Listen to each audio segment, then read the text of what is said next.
Hello YouTube, welcome to Sin City Living. My name is Jason. I'll be bringing you today's episode.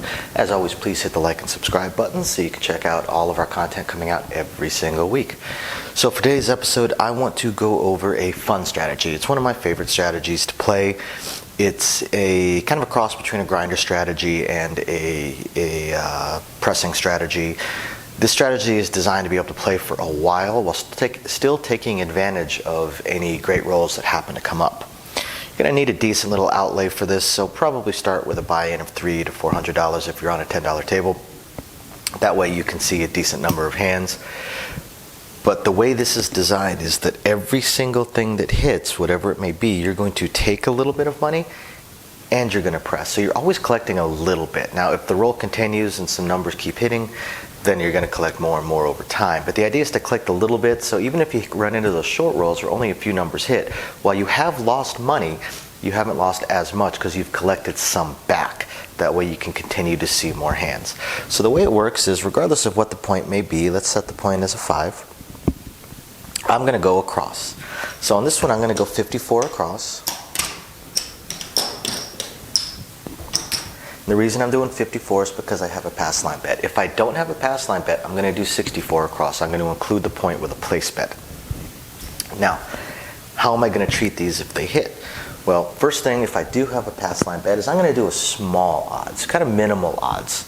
Right? I'm just going to do $10 odds there. I'm assuming I'm on a $10 table, so it's minimum bet odds. And now let's look at what happens as things hit. So you're going to treat every number the same. The 4 and the 10 would be treated the exact same.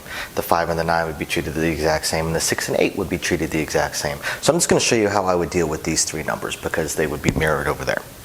So if the 10 were to hit, well, a $10 10 pays $18. Now what I am most likely to do here is I'm probably going to press it 1 unit. I could press it 2 units and collect $8, but in this instance, because it pays fairly decent, I'm going to press it 1 unit and collect the $13. The reason I'm only pressing it 1 unit to begin with is these don't hit all that often, and this is a chance to collect a decent bit. The 10 and 4 pay the best. And most of the time I'm going to press 1 unit at the beginning. So the next time it hits, this is where I go up just a little bit on my press. This is going to pay $27, unless it's a buy. Some places will be a buy. Now here, instead of pressing at 1 unit, I'm going to press it all the way up to a quarter. So I'm going to collect $17 and press up to a quarter. Now at this point, this is a buy at almost every single casino.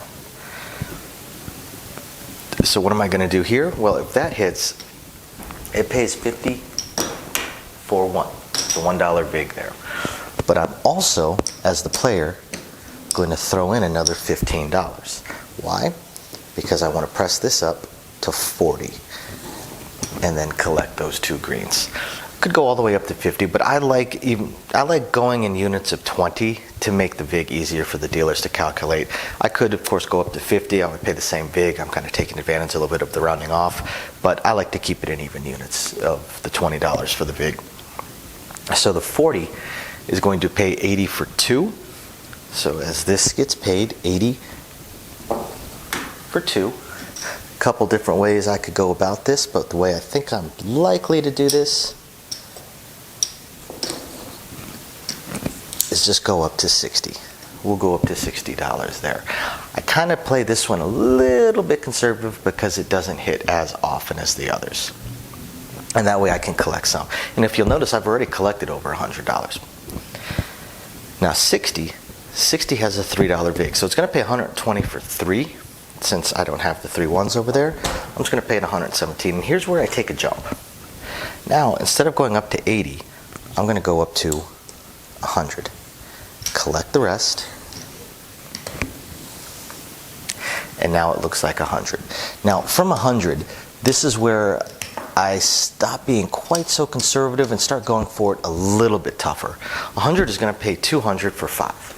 Now once I get into the black chips with these, I assume that I have already made back enough to cover my bets, because I'm also assuming that other numbers have hit. So I've been collecting a little bit from multiple numbers. So once I go into the black, I still want to collect, but I also kind of want to go for it a little bit. So instead of pressing up maybe $20 or $40, in this case I'm going to press it up to $200 and I'm going to collect $100. Now, if this 200 hits, it's going to pay 400 for 10. 400 for 10. Now, here's where you can decide what to do based on how you're feeling and how you want to run it. If this were me, I would press this up to 500 and I would collect another black chip. But you could also press it up to, say, 300, collect a couple more black chips, or press up to 400 or 250, whatever you feel like doing, however you want to do it. I like shooting up for 500 because I just collected another black chip, collected another $100, and my next payout's going to be $1,000. Well, 1,000 for 25, but basically $1,000. It's once I get into the black that I really start pushing. What about the 5 and 9? Well, for the 9, if this hits, it's going to pay $14. Now, if I did a full press up to $20, I would be collecting $4. So I would still collect some money. But with this strategy, we want to collect, not a lot, but we want to collect a decent little bit. So we're going to collect $9. And we're going to press this one up to 15. Now, when this hits, what we're going to collect this time, we're going to collect $11. And we're going to go all the way up to a quarter. You could certainly collect $16 and just go up to a $20 bet if you'd like. Some people will do that, press 1 unit every single time. I like to collect a little bit, press a little bit, and make those presses fairly decent as things keep going. So, 25 pays 35. Now, in this instance, I throw in $1 as the player, and I tell him to take me to 36. So I'm going to collect that green. 36 hits. It pays 50, and I just swap them. I make it look like 50, and I collect the 36. Now 50 pays what? 50 pays $70. I'm going to pay it 75 for 5, and same thing. Swap them out, collect $50. Now when 75 hits, it pays 105. I'm going to collect $80, and I'm going to go to 100. Now, just like with the 10, the 4 and 10, now that I'm in the black, now I start changing things up a little bit. I start pressing a little bit more aggressively because I know from just what I've collected from here, I've paid for all of my bets and then some. So I can see a few more rolls if it were to end right away. If it doesn't end right away, I'd like to start collecting a little bit more money. Plus, I know that I've collected from some of these other numbers. It's unlikely that only the 9 has been hitting every single time. So I've collected from other bets as well. So when this hits, it's going to pay 140. Well, I'm going to pay it 150 for 10 and swap them out. We're going to go to 150. Now, 150 is going to pay $210. Now from here, what do we want to do? We could go up to 200, press it another 50. Me personally, because I'm in the black already and I've collected plenty, I'm going to go to 250.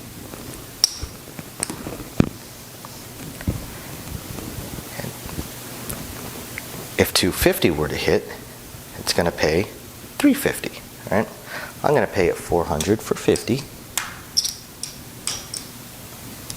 Make the bet look like 500. I'm collecting $150. Now I've got a $500 bet. From here, I'm likely to start doing some full presses, most likely. If this were to hit, it pays 700. I'm probably going to collect 200, go to 1,000. But you can certainly kind of go in the middle there. You could press it up to 750, which would still pay over $1,000 the next time it hit. There's a number of different ways you can press it. Again, once I get into the black, I tend to get a little bit more aggressive. So 6 and 8. How are we going to treat the 6 and 8? 6 and 8 are pretty easy. This hits, it pays 14. I'm going to collect this $8. And I'm going to press it up 1 unit. Okay, now we're up to an $18 bet. Now, this pays 21. Okay. I'm going to throw in $1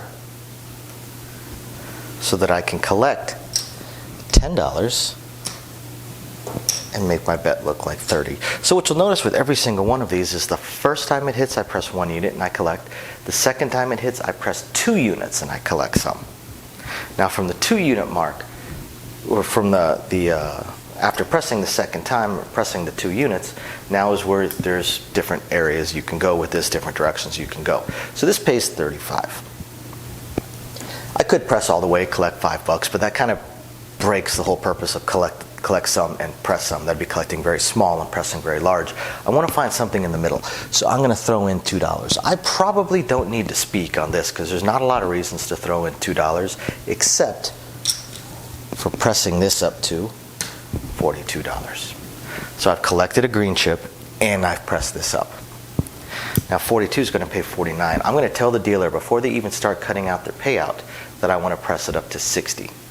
So they're going to cut out 50 for 1. It's going to make it easier for them if I tell them in advance. I'm going to collect the $31 there and I go to 60. 60 pays 70.